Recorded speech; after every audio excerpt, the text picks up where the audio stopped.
देहरादून से अगली खबर आपको बता देते हैं, जहां मौसम विभाग ने अलर्ट जारी कर दिया है। कई क्षेत्रों में भारी बारिश का अलर्ट है। प्रदेश में बारिश को लेकर येलो अलर्ट जारी किया गया है। जगह जगह बारिश का दौर जारी है, इसलिए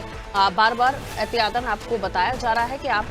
उत्तराखंड की ओर रुख कर रहे हैं, उत्तराखंड के वासी हैं, तो मौसम को देखकर ही अपने जो एक जगह से दूसरी जगह जाना जब आपका हो, तो आप इस बात का ध्यान रखें कि मौसम का विशेष तौर पर आप जांच लें, उसके बाद आप निकलें। क्योंकि मौसम विभाग की तरफ से जो अलर्ट जारी किए जा रहे हैं, ये सूचना बताई जाती है कि आप इस बात का ध्यान रखें। फिर चाहे वो एयरलाइंस हो, उन्हें भी मौसम विभाग के संदेशों का इंतजार रहता है, उसके बाद ही वो अपनी उड़ान तय करवाते हैं। और उसके अलावा जो यात्री हैं वो यात्रा करते हैं, तो वो भी मतलब ऐसी जगहों पर जब आप जा रहे हैं, खासतौर पर उत्तराखंड या पर्वत क्षेत्रों की जगहें, तो वहाँ पर विशेष तौर पर ध्यान रखना चाहिए। सोनू से हम जानकारी लेते हैं किन जगहों पर अलर्ट जारी किया गया है, क्योंकि अब इतने सारी जगहों से, चाहे हम पंजाब की बात कर ले, चाहे हम हिमाचल की बात कर ले, उत्तराखंड, यहाँ तमाम जगहों पर स्थितियाँ ठीक नहीं हैं, और जिन्हें निकलना है उन्हें इस बात का ध्यान रखना होगा कि उत्तराखंड में मौसम का मिजाज क्या है। देखिए पारुल, जिस तरह से मौसम विज्ञान केंद्र की तरफ से प्रत्येक दिन अलर्ट जारी किया जा रहा है और ये पूर्वानुमान व्यक्त करते हुए एडवाइजरी भी जारी की जा रही है कि बारिश के दौरान एहतियात बरतें।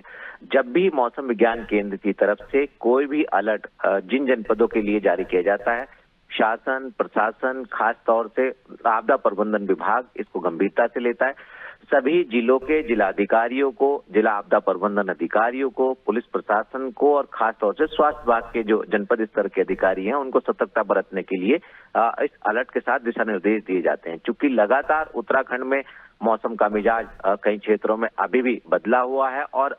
ये बदलते मौसम का मिजाज कहीं ना कहीं आपदा के रूप में लोगों को प्रभावित कर रहा है और यही वजह है कि जो उत्तराखंड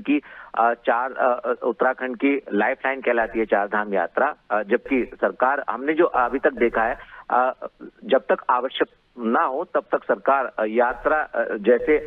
धार्मिक यात्रा को स्थगित करने का फैसला नहीं लेती और चूंकि मौसम का कहर लगातार जारी है, ऐसे में सरकार को ये तक निर्णय लेना पड़ा कि कुछ समय के लिए यात्रियों की सुरक्षा को ध्यान में रखते हुए यात्रा को स्थगित किया जाए। इसके अलावा स्वयं मुख्यमंत्री समय समय पर जो आपदा प्रभावित क्षेत्र हैं उनका स्थलीय निरीक्षण कर रहे हैं। आज भी मुख्यमंत्री